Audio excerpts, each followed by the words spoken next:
You'll forgive me if the following words are not in good taste or rub you the wrong way.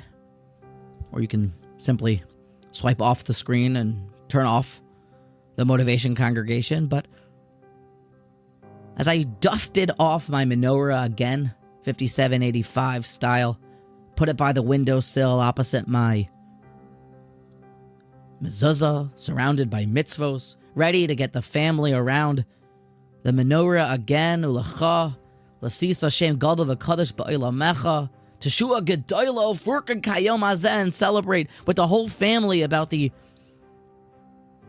endurance of the Jewish soul and the Jewish spirit, and how we continue to live on, and no matter how many Yevanim tried to step on our Jewish throats back in the 2nd century BCE, the Maccabean revolt and the standing up for the Almighty against the Seleucid Empire teaches us that forever and ever the Jews will live on, and we will live on with our spirituality and the enduring of our Judaism and dedication to the Torah.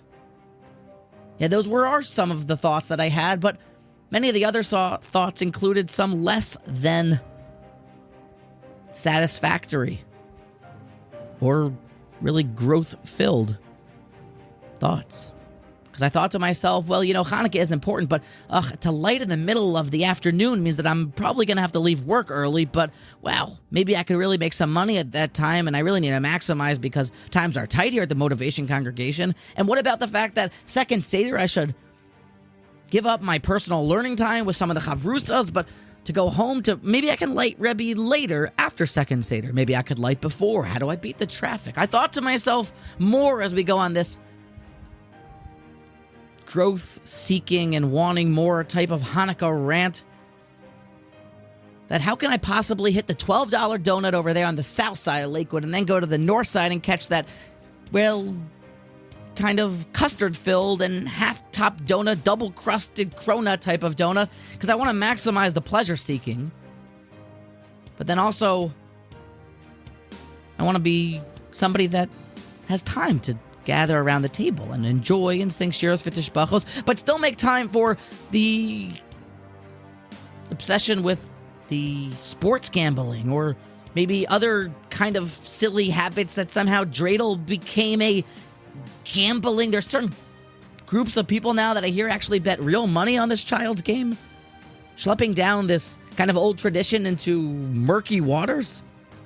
I thought to myself, and well, thank God I don't suffer from the gambling addiction, but how can I make my way out of the synagogue, not after an hour and a half, because it's hard for me to sit still, but Hallel all 8 days of Hanukkah? That's a lot of davening. If I daven the early one, they rush, but that could be fun because it's quicker. But I daven the later one, oh man, they're going to be schleppy. So how do I? But I found myself asking some rather sad questions about how it is that I can maybe even get my kids a present that'll make them happy.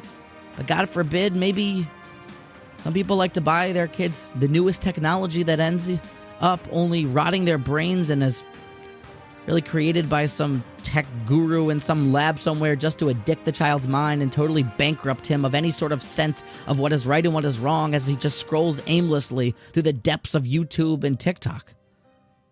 So this Hanukkah, as I try to come up with good things to say and organize the Torah of Rav Hirsch and Rav Yerucham, we'll do that in the future, but let it be that we all sit around the Hanukkah menorah, that easy, light 1999 set, because we don't want to put any Mesiras Nefesh into our mitzvahs. Again, I say that with not too intense of a chip on my shoulder, but all trying to be there just to prove a point here, that Hanukkah is about something more. It's about the dancing flames, that you should stare at them and see something deeper is happening. There's something going on in your soul. There's something more to life, and family, and Torah, and Judaism matters, and don't necessarily buy the fresh tech that everyone else gets for their kids, but maybe buy your son a Mesilas Yesharim or Reb Chaim al Rambam.